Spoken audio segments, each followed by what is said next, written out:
we sure Magic's going to show up? Absolutely. Are we sure? I'm not sure. I mean, it's April 4th. That gives Magic Johnson about a week and a half to back out because we know he's nervous. We know he's nervous. Earvin Magic Johnson is nervous about coming on first take and sitting across from me. This ain't the basketball court. He can't back me down. He can't throw in the baby skyhook. He can't throw no-look passes. This ain't that kind of party. He's got to go directly up against me. He's got 10 days to back out. I'm not sure Magic's going to show up. I'm going to watch. I hope he shows up, but I'm nervous that he might not show. That's a lot to ask for Magic to come and go up against me. I'm just saying. I'm just saying. Ooh, no, no. Oh, ooh, no, no. Oh, ooh, no, no. Oh, ooh, no, no.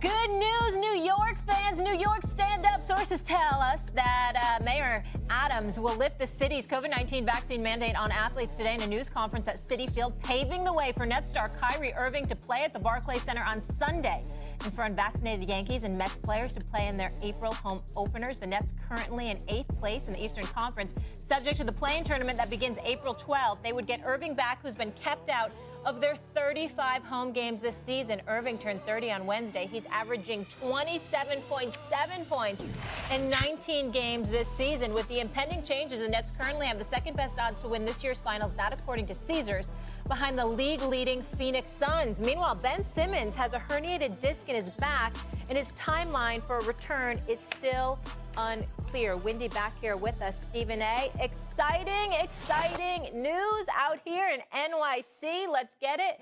Tell me this, though. Do the Nets need Ben Simmons back to be able to win the title?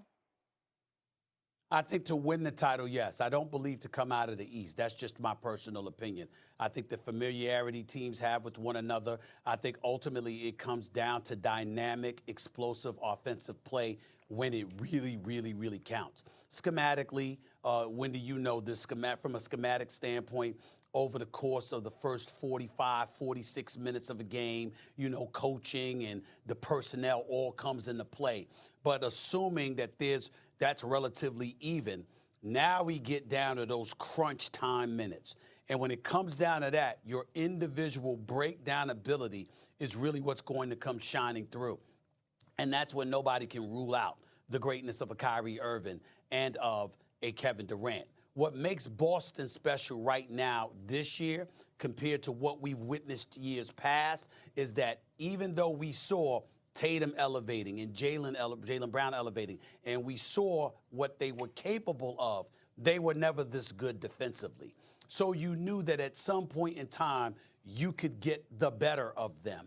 And as a result, their youth and inexperience combined with the fact that they didn't have sublime, defensive prowess would ultimately come back to bite them when it really counted. That's why they could get to a Game 7 of an NBA Eastern Conference Finals and they ultimately would lose to the greatness of a LeBron or somebody else. You got that.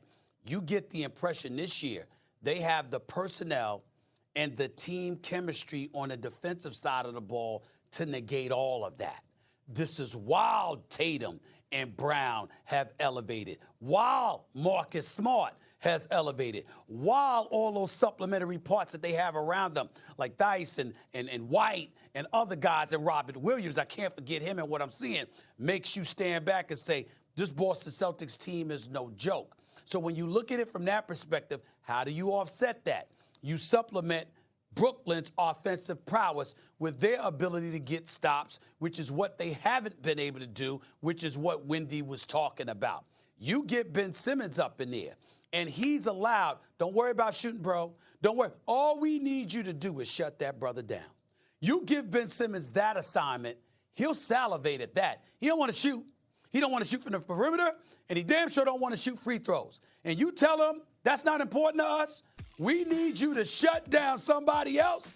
That is a different task, something he would salivate at the opportunity to embrace.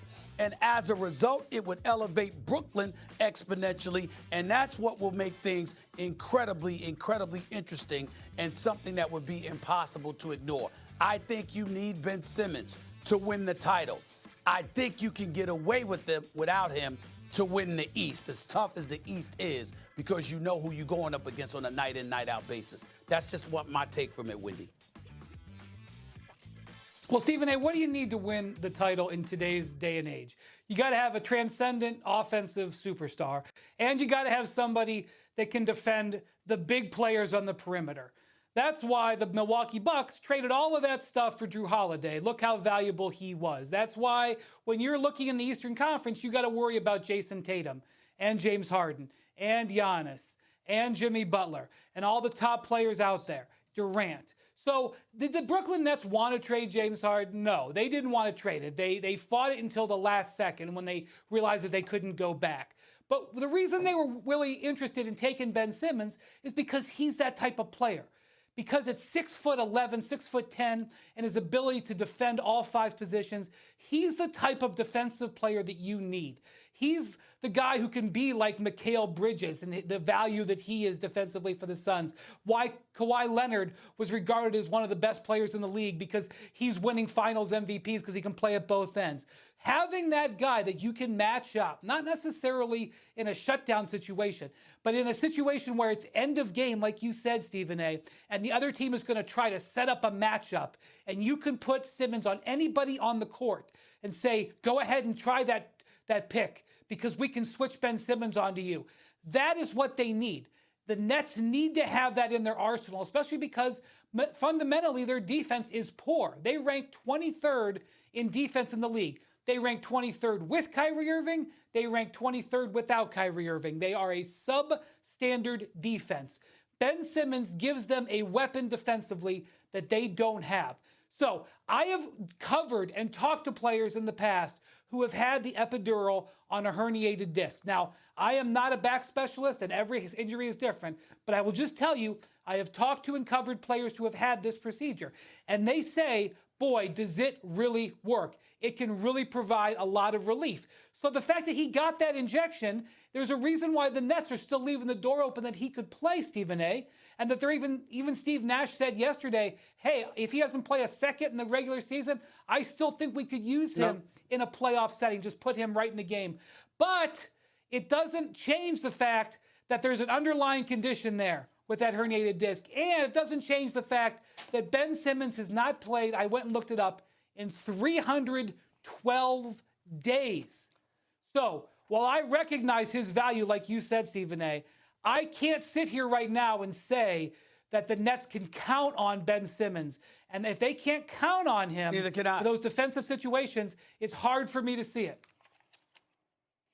Well, listen, I'm not counting on him either, because the reality of the situation is before the back injury came into play, you could call it mental health. Some people believe him, some people don't. We all know that story. We get all of that. And so Brooklyn finds themselves in this quandary. But ultimately, it comes down to KD and Kyrie for this reason. I'm not even talking about their talent as we venture into this particular category that we're discussing right now.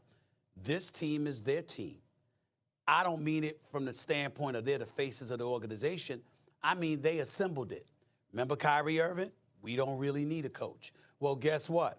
What if you had a coach whose brilliance was about coaching defense? What if you had, for example, a defensive mind, at least like Tom Thibodeau used to be before this season, for crying out loud, and you didn't have to worry about offense. You just have to worry about defense. With the personnel that the Brooklyn Nets have in place, I would dare say that's something that they could deal with. Remember, it's a lot of stuff, and it's a lot of character issues that can't be ignored here. A, you got Kyrie. It's about me. It's not about the team. Vaccine. You've got Blake Griffin, who didn't dunk for 2 years. But suddenly he get to Brooklyn and he dunking all over the place. Did not dunk in 2 years. A former slam dunk champion didn't dunk in 2 years in Detroit. But suddenly he gets to Brooklyn and he can dunk. You got Seth Curry, who's emerging as he's a damn good basketball player. Seth Curry, we got to give him some love. Say what you will about Andre Drummond. He's a big boy who doesn't mind banging, who doesn't mind rebounding. Can't defend the pick and roll to save his life, but in terms of a big body down low who can make sure he limits offensive rebounds for the opposing team, he is somebody that's capable of doing that while grabbing some offensive rebounds himself for his team. We got to take all of that into consideration.